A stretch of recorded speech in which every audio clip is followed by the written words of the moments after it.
Hello दोस्तों, आपका बहुत बहुत स्वागत है हमारे चैनल पर। आज की कहानी का शीर्षक है अपशब्द। तो चलिए सुनते हैं आज की ये कहानी। एक गांव में एक बहुत समझदार और संस्कारी औरत रहती थी। एक बार वो औरत अपने बेटे के साथ सुबह सुबह कहीं जा रही थी।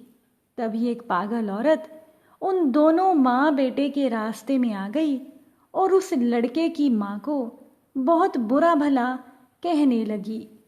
उस पागल औरत ने लड़के की माँ को बहुत सारे अपशब्द कहे, लेकिन फिर भी उस औरत की बातों का उस लड़के की माँ के ऊपर कोई असर नहीं हुआ।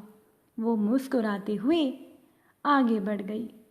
जब उस पागल औरत ने देखा कि इस औरत पर तो उसकी बातों का कोई भी असर नहीं हो रहा है, तो वो पागल औरत और भी ज़्यादा गुस्सा हो गई और उसने सोचा कि अब मैं और ज़्यादा बुरा बोलती हूँ। अब वो पागल औरत उस लड़के की माँ, उसके पति और उसके परिवार के लिए भला बुरा कहने लगी। लड़के की माँ फिर भी बिना कुछ बोले आगे बढ़ती रही।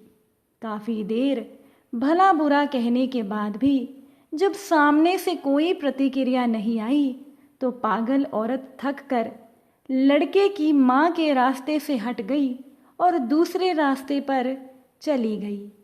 उस पागल औरत के जाते ही बेटे ने अपनी माँ से पूछा कि माँ, उस पागल औरत ने आपको इतना बुरा भला कहा, पिताजी और घर के बाकी लोगों तक के लिए बुरी बुरी बातें कही, और आपने उस दुष्ट औरत की बातों का कोई जवाब क्यों नहीं दिया? वो पागल औरत कुछ भी जो मन में आया बोलती रही और आप मुस्कुराती रही। क्या आपको उसकी बातों से ज़रा भी कष्ट नहीं हुआ? अब उस समय माँ ने अपने बेटे को कोई जवाब नहीं दिया और चुपचाप घर चलने को कहा। जब माँ और बेटा दोनों अपने घर के अंदर पहुँच गए, तब माँ ने बेटे से कहा, तुम यहाँ बैठो, मैं अभी आती हूँ। कुछ देर के बाद माँ अपने कमरे से कुछ मैले कपड़े लाई और बेटे को बोली कि यह लो, तुम अपने कपड़े उतार कर ये कपड़े पहन लो। अब उन गंदे कपड़ों को देखकर बेटे ने कहा, माँ, ये कपड़े तो बहुत ही ज़्यादा गंदे हैं, बहुत मैले हैं, और इन कपड़ों में से तो तेज दुर्गंध भी आ रही है। बेटे ने उन मैले कपड़ों को हाथ में लेते ही उन्हें दूर फेंक दिया। अब माँ ने अपने बेटे को समझाया कि जब कोई तुमसे बिना मतलब उलझता है और तुम्हें भला बुरा कहता है, तब उसके मैले शब्दों का असर क्या तुम्हें अपने साफ सुथरे मन पर होने देना चाहिए?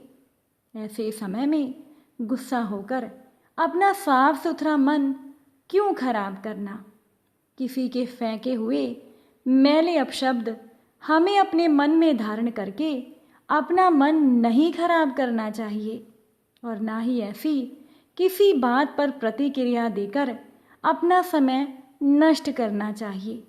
अब जिस तरह से तुम अपने साफ सुथरे कपड़ों की जगह ये मैले कपड़े धारण नहीं कर सकते, उसी तरह से मैं भी उस औरत के फेंके हुए मैले शब्दों को अपने साफ मन में कैसे धारण करती।